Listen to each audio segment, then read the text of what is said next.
भइल नादानी जवानी में तो हर बबुआ पेट में पलते बा त हेजत आदत लाग गइल बा। कतना टेंशन दे बोलो, टेंशन तो आज के डेट में पवन सिंह का मित्र हो गया, कोई टेंशन नहीं। हाय फ्रेंड्स, आई होप बढ़िया होंगे। वीडियो देख करके आप लोगों को कुछ समझ में आ ही गया होगा। अगर नहीं समझ में आया तो प्लीज़ मेरे वीडियो का लास्ट बने रहे, पूरे डिटेल से समझाते हैं।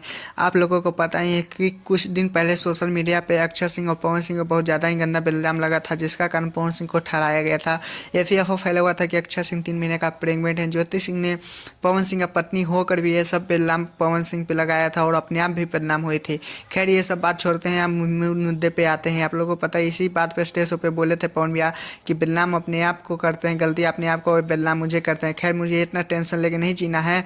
पवन सिंह ने बोला कि और मेरे भाई लोग ही मुझे हिम्मत देते हैं, क्या ही बोल सकते हैं। इस बात के बाद अक्षय सिंह को इतने सोशल मीडिया पर विवाद आ रहे हैं कि क्या ही बोल सकते हैं। खैर आप लोग प्लीज़ कमेंट में जरूर लिखिएगा कि ऐसा पवन सिंह को बोलना चाहिए था या नहीं। और मेरे चैनल पर न तो चैनल सब्सक्राइब, वीडियो को लाइक करें। टाटा बाय बाय, फिर मिलते हैं नेक्स्ट वीडियो को लेकर।